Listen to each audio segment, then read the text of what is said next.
Hello everyone, good morning. চলে এসেছি আরও একটা নতুন ব্লগ নিয়ে। কেমন আছো সকলে? আশা করি তোমরা খুব ভালো আছো। আমরাও বেশ ভালোই আছি। সকাল সকাল স্নান ধান খাওয়া দাওয়া কমপ্লিট করে রেডি হয়ে এখন আমরা বেরোবো। তো আজ যাচ্ছি আমরা বেথুয়া ডাওরি কেনাকাটা করতে। যেহেতু তোমাদেরকে এর আগের ব্লগে বলেছিলাম বাড়িতে আছে অনুষ্ঠান, তো সেটারই কেনাকাটা। তো চলো তোমাদেরকে বলি কিসের কেনাকাটা করতে যাচ্ছি। তো সামনে হচ্ছে আমার ছেলের অন্নপ্রাশন, তো তারই শপিং করতে যাচ্ছি। এদিকে আমাদের গাড়িও চলে এসছে, আমরা উঠেও পড়েছি। আর সাথে কিন্তু আমরা দুজন যাচ্ছি না, দেখো কে কে যাচ্ছে। এদিকে মা যাচ্ছে, পুচকু, আর হচ্ছে বাবা আছে সামনে।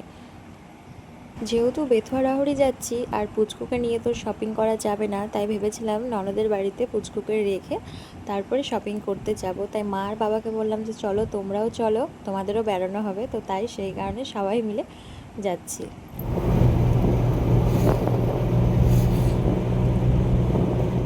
তো আমরা কিন্তু দিদি বাড়ি আর যাইনি, আমরা বাজারেই নেমে পড়েছিলাম। আর মা বাবা পুচকু চলে গিয়েছে দিদি বাড়ি।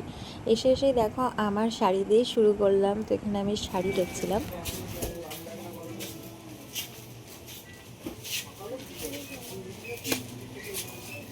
শাড়ি নিয়ে তো আমার কমপ্লিট। এখন চলে এসেছিলাম বরমশাইয়ের পাঞ্জাবি দেখতে। তো এদিকে দেখো প্রচুর পাঞ্জাবি ছিল। এর মধ্যে বরমশাই পছন্দ করে গিয়েছে ট্রায়াল দিতে, আর এদিকে আমি আয়নায় ঢং করছিলাম। বরমশাইয়ের তো নেওয়া হয়ে গিয়েছে, এবার যার অন্নপ্রাশন, যার জন্য এত কেনাকাটা, তো তারটাই এখন পছন্দ করছিলাম। কোনটা ছেড়ে যে কোনটা নেব বুঝতেই পারছিলাম না। তবে আর আমরা ঠিক করেছিলাম তিনজনা একই কালারের ড্রেস পরবো। এখন চলে এসেছি বালাজিতে। এই ড্রেসটা হেভি লাগছে দেখতে, এই ড্রেসটা হেভি সুন্দর লাগছে না? বালাজি থেকে আমরা গিয়েছিলাম পাঞ্জাবি মিউজিয়ামে। তো মোটামুটি আমাদের কেনাকাটা কমপ্লিট। আর এই দেখো আমাদের সাথে কার দেখা হয়ে গিয়েছে, আমার দাদার। তো দাদা গিয়েছিল বড়মার কাছে নৈহাটি। তো পুজো টুজো দিয়ে আসছিল। ও বলেছিল যে তোরা বেথুয়াতে থাকবি, আমি ওই টাইমটাতেই যেহেতু বেথুয়ার উপর দিয়ে যাব, তো নেমে যাব, তোদের সাথে দেখা করব আর হচ্ছে পুচকুর সাথে দেখা করব। তো যে কারণে আমরা বাজার করতে করতে ওর টাইম মতো বেথুয়ায় চলে এসেছিলো বলে দেখো একসাথে আবার দিদি বাড়ি চলে আসলাম। আর ও পুচকুর সাথে দেখা করবো, যে তোমাদের বললাম। তো এদিকে দেখছি বাবা বসে আছে চেয়ারে, আর বাকিরা কিন্তু ঘরে আছে। আর বারবার ফোন করছিলাম পুচকু কান্নাকাটি করছে কিনা, তো বলছিল যে একদমই না। আর বাড়িতে তো ঠাম্মা, দিদি, পিসুমণি আছে, সেই কারণে অতটাও টেনশন হচ্ছিল না। দেখো আমার সোনাটাকে কতক্ষণ পর দেখলাম।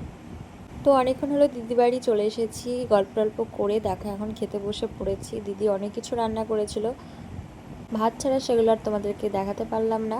এরপরে অনেক কিছু কাণ্ড ঘটে গিয়েছে, যেগুলো বাড়ি গিয়ে তোমাদেরকে বলবো।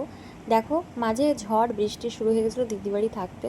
তো গিয়ে আমি তিতলির একটা নাইটি পরেছিলাম, সেটা পরেই আবার বাড়ি চলে আসছি। যেহেতু একটু বৃষ্টিটা কমেছিল, ওর থেকে যদি বেশি হতো তখন আবার আসা যেত না। আর তার মধ্যে গাড়িওয়ালার ছিল আর এক জায়গায় ভাড়া, তো সেই কারণে তাড়াতাড়ি করেই নাইটি পরেই বাড়ি চলে এসেছি। তো বাড়িতে অনেকক্ষণ হলো এসেছি। আর বরমশাই নিয়ে এসছে মনজিনিস থেকে প্যাটিস, চিকেন চিজ বল, আর একটা চিকেনের কী ছিল সেটা আমার এই মুহূর্তে মনে পড়ছে না, আর হলো পেস্টি। ভালোই ভালোই শপিং করে বাড়ি চলে এসেছি। তোমরা তো দেখলে দিদি বাড়ি গিয়েছিলাম, যেহেতু মা আর হলো বাবাকেও আর পুচকুকেও পাঠিয়ে দিয়েছিলাম আগে। তো ওরা ওখানে ছিল, তারপর আমরা শপিং টপিং করেছিলাম। আর দাদা তো তোমাদেরকে বলেইছি, দাদা গিয়েছিল নৈহাটি বড়মার কাছে।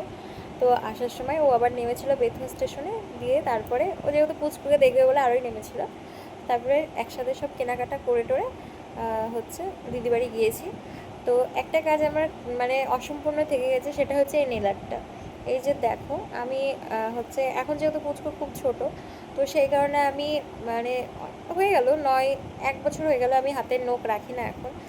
নখগুলো কেটে দিই। আর পুচকু মানে এখন তো পুচকু হয়েছে আমার কাছে আছে, তো সেই কারণে আরোই রাখতে পারি না। তো একটা এত সুন্দর একটা দিন, সেখানে এত সুন্দরভাবে সাজবো গুজবো, মানে যেটা ইচ্ছে আছে, তো সেখানে নখটা না থাকলে না ভালো লাগে না।